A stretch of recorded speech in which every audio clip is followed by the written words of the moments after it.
record now. We are already recording.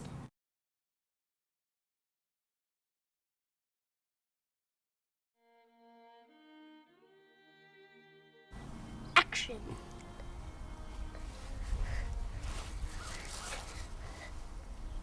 Yeah, don't get in front of the screen. Back up some.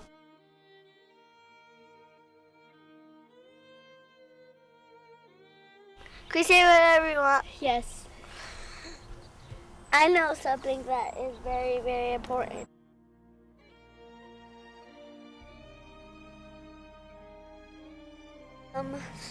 She wants to have kids. She has kids, I mean, but they're far, far away from her. We get to eat. If We're we don't talking have about any it, Bobby food. here. Oh yeah.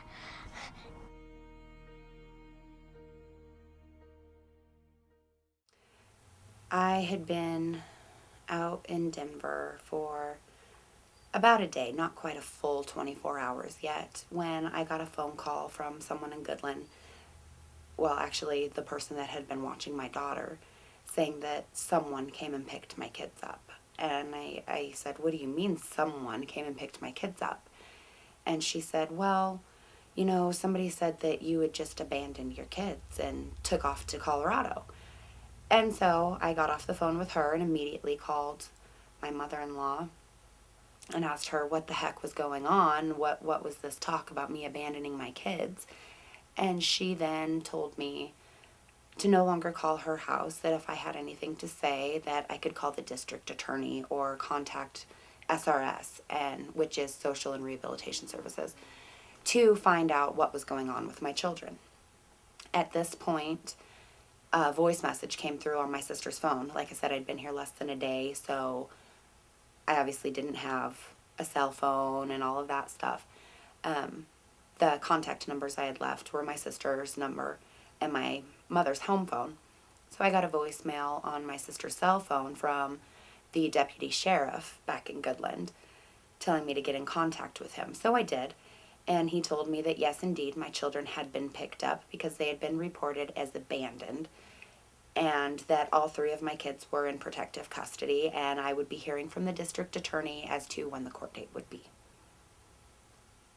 And it basically came down to myself and the judge overseeing my case sitting down in his chambers and him telling me that my options at this point were to go ahead and come to the final court hearing.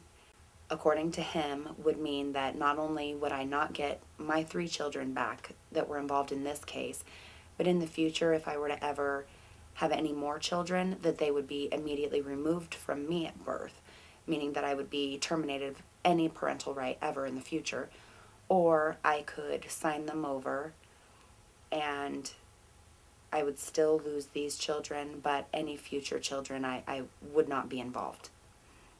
And so at that point, I felt like my only option was to sign the papers, because if I was going to have them taken and lose them anyways, I could at least try to hang on to the thought of hanging on to future kids.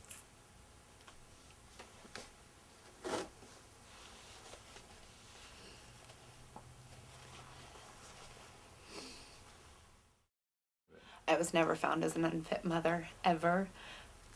Everybody that testified to, well, I'm not going to say everybody because there were people, but shouldn't have been involved in the first place.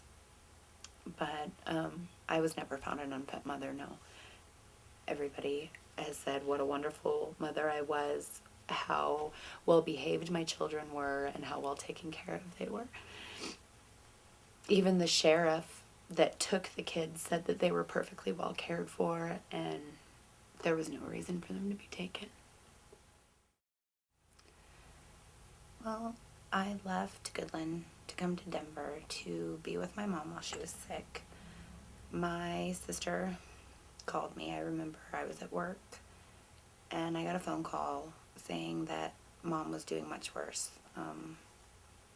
In September, she had been diagnosed with bone cancer and was not taking to any of the treatments very well. and my sister called and said that Mom may not make it the 10 days before the trip that I had already planned to come to Denver to be with her for her birthday.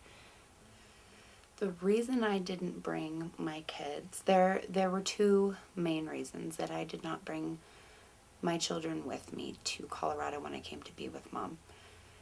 The first one being, Mom's doctors were not allowing anybody except my sister, my stepdad, my grandmother, and myself. There weren't to be any children around my mom because she was so susceptible. Her immune system was gone. It wasn't just a little weak, it was gone. Between the anti-rejection medications for her kidney, which automatically suppresses the immune system, the chemotherapy and radiation completely wiped out whatever was left. So even a cold virus could have killed her. And had I known that she ultimately was going to die anyways, I would have brought them.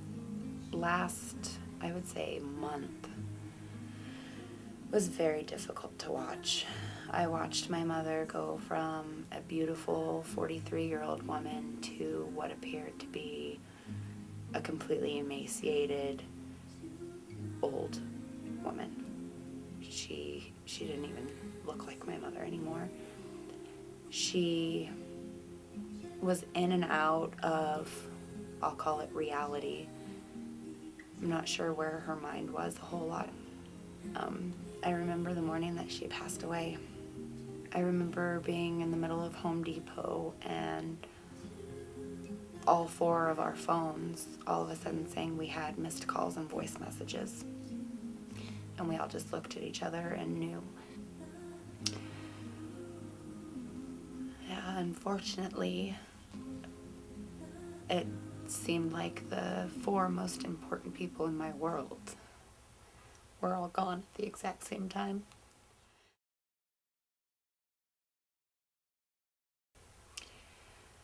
Well, my kids and I have been separated for 4 years now, a little over 4 years.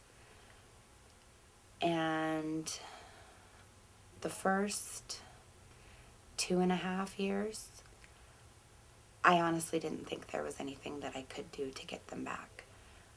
I pretty much just tried to live my life the best that I could, and hope the best for them.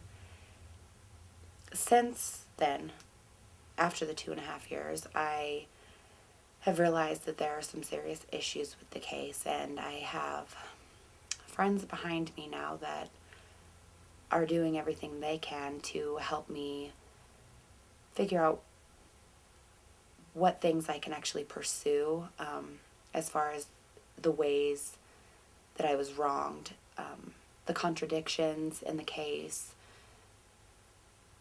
and, just trying to reverse those. I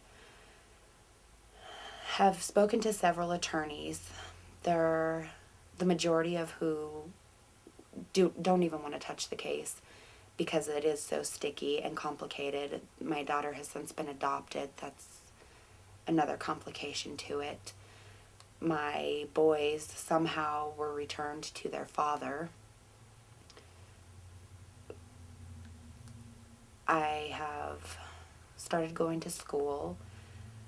I'm going to school for elementary education. I would love to teach 3rd, 4th, or 5th graders.